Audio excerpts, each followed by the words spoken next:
kababayan, ngayong hapon, okay, na-receive ko ang audio-video ng mga bata na umiiyak, tumatangis. August 23, ito mga kababayan, August 23, 2022, nung pinadukot ni Lisa, gamit ang kapangyarihan ng ate ni Kuting na kanilang inabuso. Doon sa conversation ni Bianca Zubel, niya na kinakausap na si Lisa, yung word na extraction, yun yung time, mga palangga, na mga panahon na dudukutin nila ang dalawang bata. Doon sa 5-minute video na narinig ko ngayong hapon, and I believe yung video na yon ay nasa UN na at saka nasa HR. Mga kababayan, iiyak kayong lahat. Kahit brusko kayong mga lalaki, iiyak kayo. Ang nanay, yung distressed mother, nasa police station, okay, ng Turkey. Doon sa video yan, in-describe ko sa inyo. Yung bata, yung dalawang bata, nasa kamay na ng mga ISAF na inutusan ni Lisa. That was August 23 of 2022. Imagine ninyo, umiiyak ang mga bata sa kabilang linya, "Mommy, Mommy, don't leave us, Mommy, Mommy." Umiyak ang mga bata na ganyan. Umiiyak din yung nanay. Ano sabi nung nanay? Sabi niya, "Sweetie, I will do something, Mom will do something to get you." Ganon yung conversation. Tumatangis, Lisa, ang mga bata. Buha ka ng ina ka. Hayop kang halimaw ka. Kaya hanggang sa patak ng dugo ko, huling patak ng dugo ko, hindi kita titigilan dahil narinig ko ang iyak ng mga minor de edad na pinadukot mong hinayupa ka, and the people should speak up now. Hindi ko alam kung bakit nagbigay-bigihan pa kayo. Kung hindi ko lang pwedeng iparinig sa inyo dahil hindi pa ako inaalaw. But 5-minute video, umiiyak ang mga bata during that time, 8-9 years old. Gaano kasakit sa sa magulang na gaano ka-demonyo ang tatay at si Lisa na naging magkasabwat sila. Umiiyak ang mga bata na, "Mami, Mami, kinukuha sila ng gobyerno ng Pilipinas. Bakit ganito? Bakit ako hindi kinakasuhan ng mga hinayupak na to?" Yang si Bianca Zubel, yan, di ba mayayaman yan? Yang si Lisa, sa kakaplay ko ng kanilang video na yan. Bakit? Takot silang makaray-karay sa kung saan mang korte. Mga kababayan, my God, gaano ka, alam mo yung kikidnapin ka, hahawakan ka ng mga military, 8-9 years old. Imagine, you save her. Diba? I-feel ninyo, masarap bang dudukutin ang 8-9 years old mong anak ng stranger na may mga baril, na may, uniformado? Gamit ni Lisa ang kapangyarihan ng gobyerno, pinadukot ni Lisa Araneta Marcos ang mga bata. Umiiyak, dalawa, nanay, magkabilang linya ng telepono, umiiyak habang ang nanay ay nasa police station ng Turkey na pinapupirma siya, tapos pinakat na yung line. I mean, pinaputol na dun sa kabila, at yung nanay kailangan may, kasi in the middle of interrogation siya. Gaano kasakit sa magulang. Kaya ang arte mo, Lisang, hayop ka, na kind ka, hindi ka kind. Halimaw ka. Halimaw ka. Hindi ka lang bangat. Tinalbugan mo ang lahat ng halimaw na inayupa ka. I'm telling you, ipapaya ko ang buhay ko. Mapakulong ka lang, buha ka ng ina ka. Ngayon, meron kang immunity, kaya malakas ang loob mo. Darating ang panahon, kakarayin ka. Kakarayin ka namin. Ayop ka. Kidnapper ka. Kaya pinapahunting mo kami. Pinapahunting mo nanay. Kidnapper kang putang ina ka.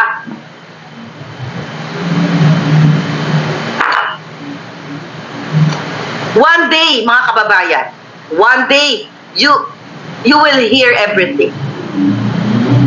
Mabiktim kang hayop ka. Masyado kang inggit, insecure kay Sarah. But hapyaw lang yan yung sinabi niya kay Inday Sara. I believe, wala yan kay Inday. Pero ang tutukan ninyo, ang pangidnap niya sa mga bata, demonyo lang po ang pwedeng gumawa na ina din siya eh. Ina siya ng mga halimaw. Si Lisa ay ina ng mga halimaw niya ring anak. Wala pong matinong nanay na gagawin sa random, anak pa ito ng kaibigan niya. I'm telling you, bakit ganito yung pakiramdam ko? 5 minutong umiiyak, nagpipli ang bata, mami, pick up. Pinapick up sila doon, nagmamakaawa sila, nakunin sila ng nanay nila. At kasama yung mga taga-isap. See? Mga sir, mga ma'am, men and women in uniform, doon sa involved, kayo yung nagdukot na inutusan ni Lisa at binaboy din kayo ni Lisa, redeem yourselves. Lumabas kayo, magsalita kayo. Alam ko, tinapon kayo ni Lisa. Mga kababayan, yung inutusan ni Lisa na dukutin ang mga bata, ay tinanggal niya rin sa trabaho. You, whoever you are, redeem yourselves, i-expose nyo tong putang inang babaeng ito. Huwag na kayong mag-ambisyon ng karir nyo dyan, sir, na nagdukot kasangkapan kayo. Mumingi kayo ng tawad sa Diyos. Mag-iba kayo ng karir dahil hindi kayo nararapat dyan sa isap na yan. Dahil kinasangkapan kayo ni Lisa Araneta Matos na mangdukot sa mga bata. Hindi ba kayo binabangungot? Yung mga dumukot dun sa mga bata? Hindi nyo ba nararamdaman yung sakit bilang tatay, bilang magulang, na sumunod kayo sa impactang halimaw na si Lisa? Open your neurons. Use your billions of neurons. Do you think if this ngangabels is defamatory, kung ito ay libelous, kinasuhan na ako ng buwakan ng inang yan? Pero takot ka, Lisa. Kakarayin kita sa hukuman nang hindi mo hawak na hukuman. Hindi sa Pilipinas. Sa UN, sa HR. Nandoon ka na eh. Putang nakakala mo, nandoon ka na. Nandoon na lahat ang ebidensya. Hindi ka makakawala dito. It's either magpapagurgur ka sa sarili mo, hindi ka makakatakas dito. I'm telling you. Hindi ka makakatakas sa kababuyan, kademonyohan mo. Yung mga ginawa mong polvoron, pagpapanalo sa loto, lahat yan high crimes. Pero ang hindi ko matanggap, yung kaya mong magpakidnap ng mga batang walang kamuwang-muwang. Kaya mong guluhin ang kinabukasan ng mga kabataan.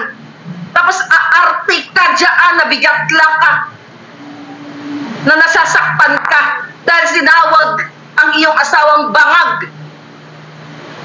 Mas masakit ba ang tawagin bangag kaysa mang-agaw ka ng mga anak? Hayop ka. Tapos ngayon, yung arte nyo, dahil palubog na kayo, mga hayop kayo eh. Yung arte nyo dyan, na nahuling pulburon, from 1.8 tons, naging 1.4 na lang, bangag talaga ang asawa mo. Mahirap ba i-estimate ang 400 kilos? Kung 4 kilos lang yan, pwede ka magkamali. 400 kilograms. Mahirap ba magkamali ang 400 kilograms? O sininghot mo, kuting. Sininghot mo bangag, sininghot mo siguro ni Abalos. Baka nagganon-ganon kayo doon. O well, you know it's stage. See, mga kababayan, binuloko kayo.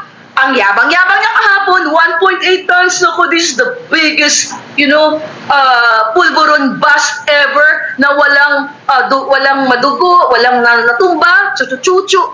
Putangina, my God! Hindi ko alam kung ano pa ginagawa ng men and women in uniform.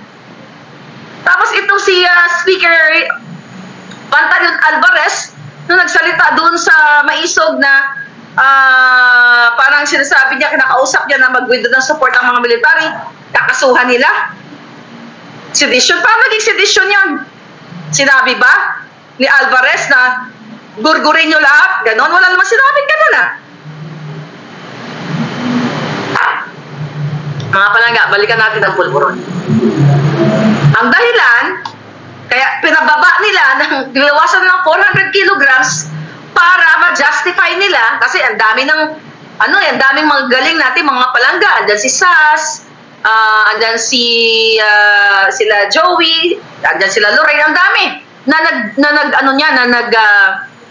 research na yung van na ginamit ay it's not supposed to accommodate to almost 2 tons. Pero ang mga bangag, akala nila kasi tanga kayo palangga. Akala nila bangag kayo katulad nila. Alam nyo, sa psych nursing, sa psych, ang mga bangag, yung may mga saltik, ang tingin nila, yung mga matitino, tayo yung may diferensya. Silang mga bagag, tingin nila sila yung matino. You know that, right? So ngayon, akala nila, katulad natin silang bangag na maniniwala na the next day, sasabihin nila na what? Ay, hindi, 1.4 lang yun. Diba? Sabi ko, ang layo ng 400 kilograms sa 4 kilos. Kung sabihin pa nila na kulang ng 20 kilos, pwede pa. O kahit sige, todo na natin 50 kilos, pero 100 kilograms up, that's BS. That's very bangag. Then the driver, sino? Asan ang driver? Anong ginagawa ng mainstream media? Diba? Nagtanong nga sila doon, mga walang kwentang tanong. Nasaan ang driver? Baka nabigyan na ng proteksyon ni Marcos Jr. kasi pakita natin si Sayarot during that time na hinuli si Sayarot, actually almost parang may pattern. Remember this Sayarot, mga kababayan? Na sinama ni Kuting sa kanya mga travel?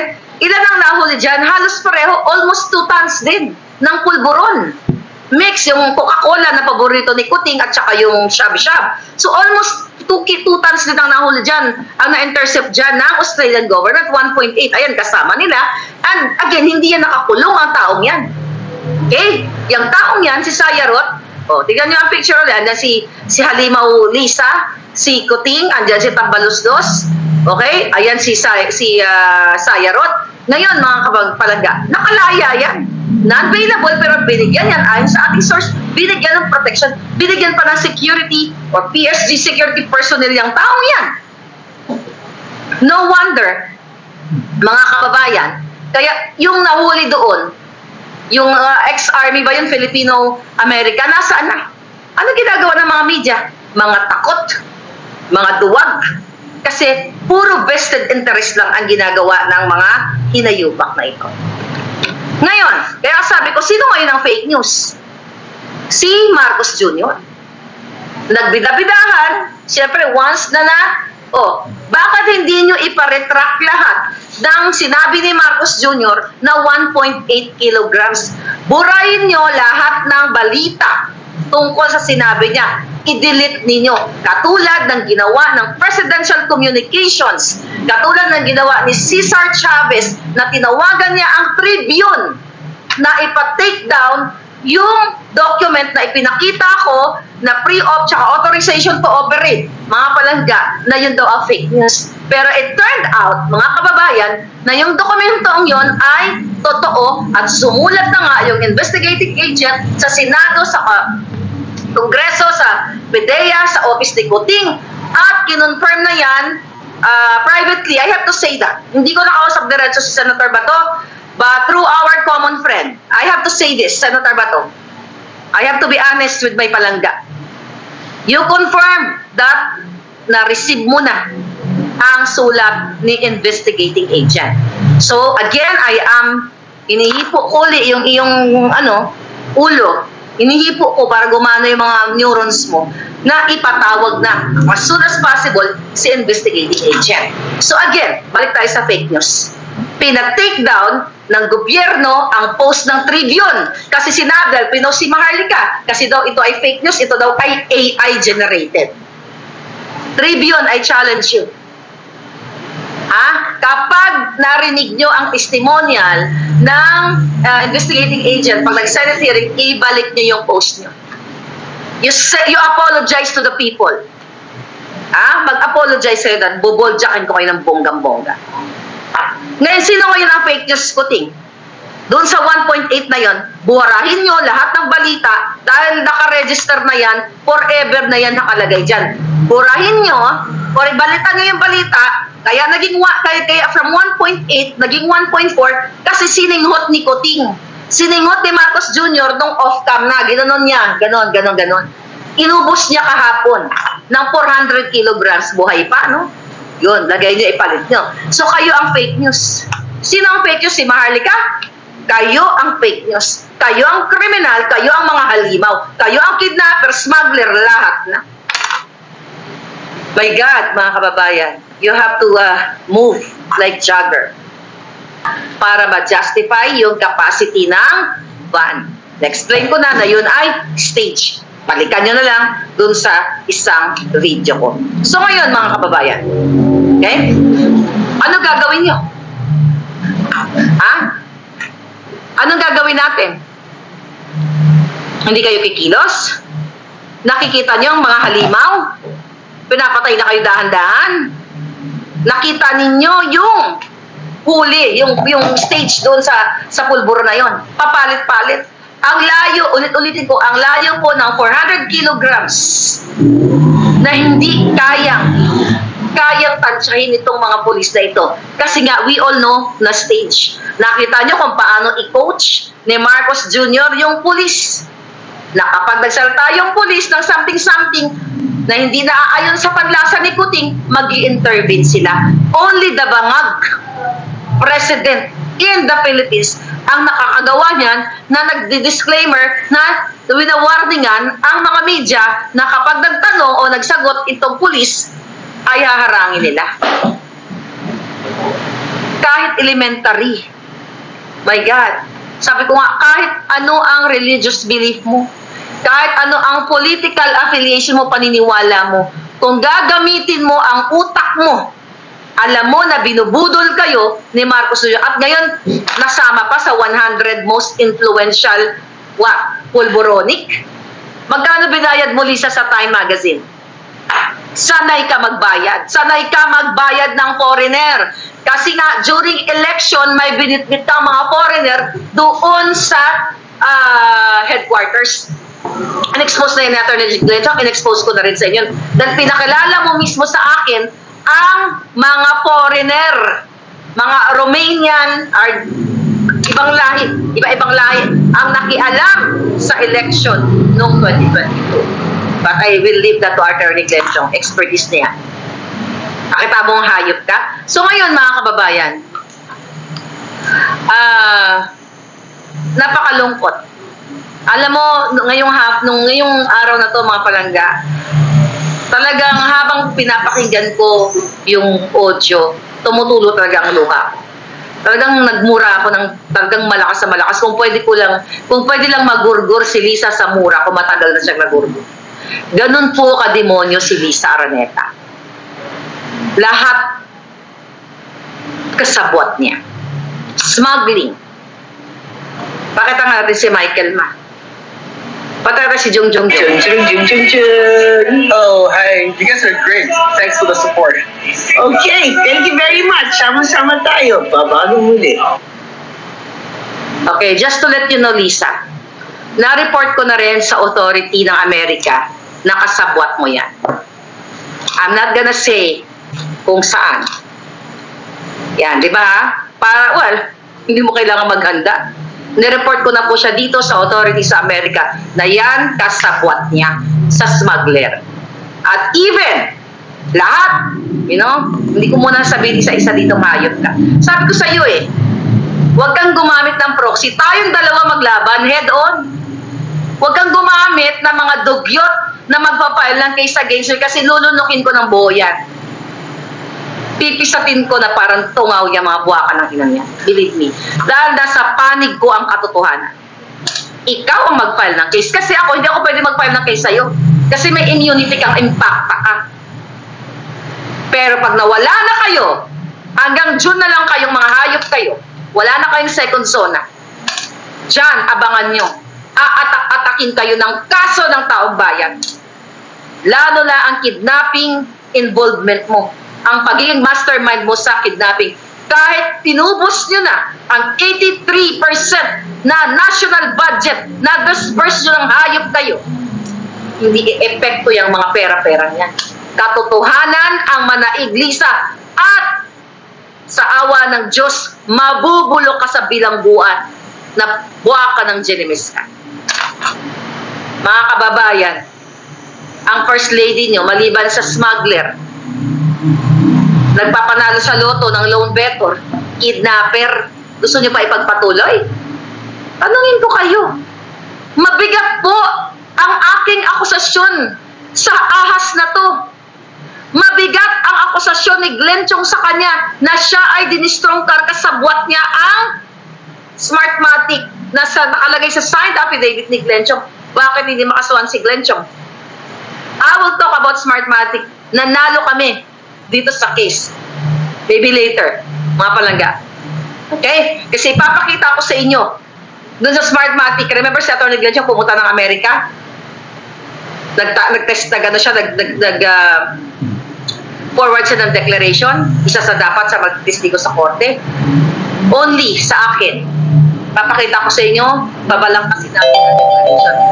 Nanalo po ang One American News ng 2 billion defamatory suit sa kanila, lawsuit ng Smartmatic. I'll talk about that later. Balik tayo kay Lisa. See that, Lisa? Hindi mo kayang hawakan ang batas dito sa Amerika. Kaya huwag kang pasisiguro.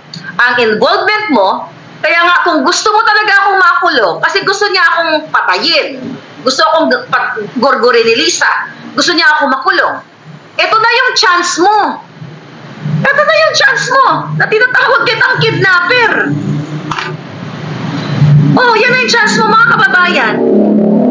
Kung kayo ay matino na sa kaisipan, matalino kayo, kahit hindi kayo matalino, kahit elementary lang kayo, itong sinasabi ko na si Lisa ay isang kidnapper at nag-mastermind, ito po pwede ako makulong, pwede ako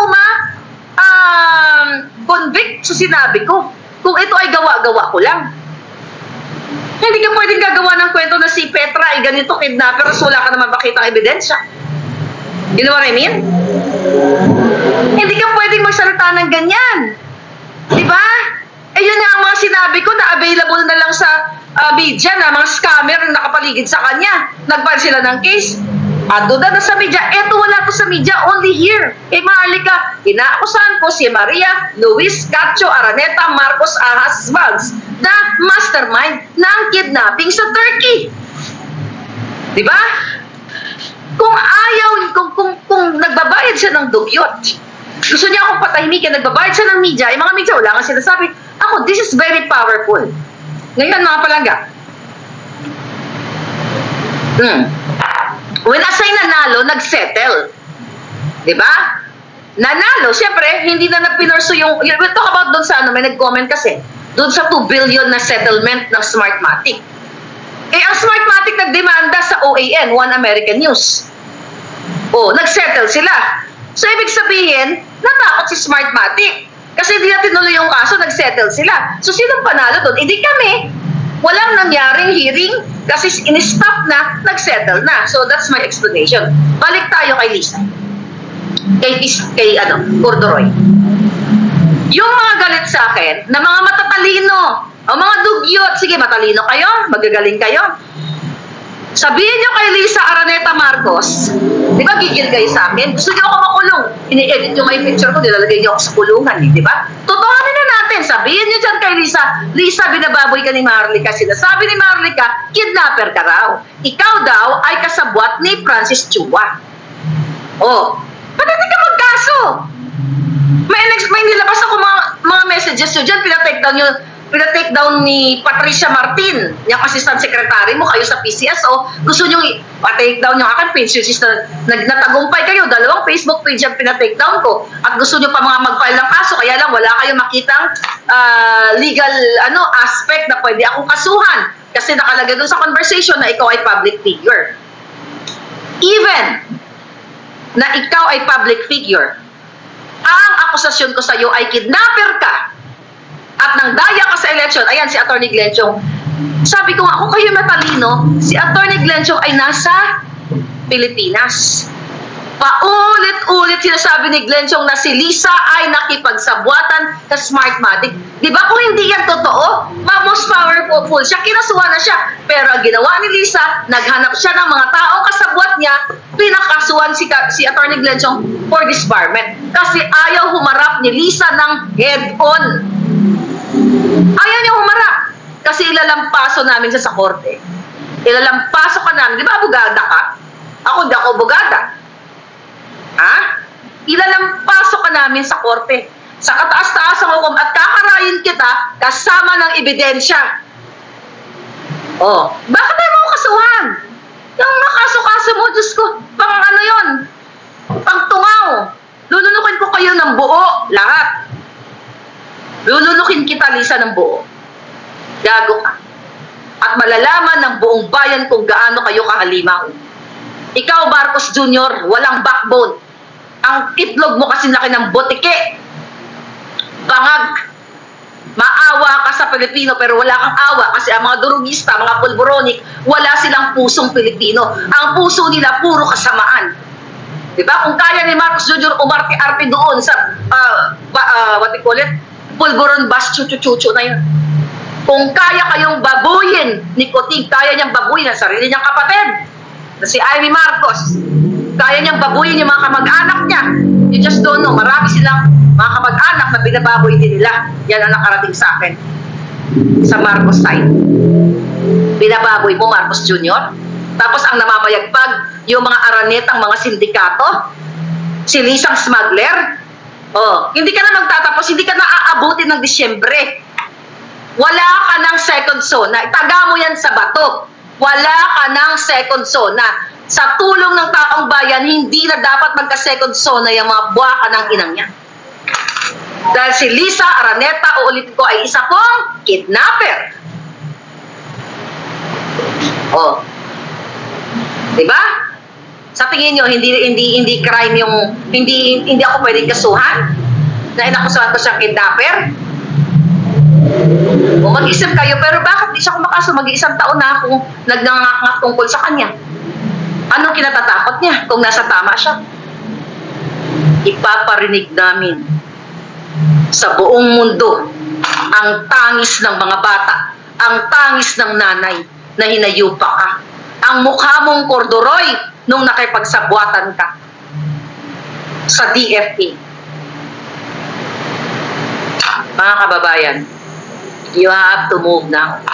Men and women in uniform, yung mga nandukot sa bata, i-redeem nyo ang inyong mga sarili sa lahat ng pasakit, sa lahat ng sakit traumatic na ibinagay nyong eksperyensya sa mga bata at sa kanilang ina.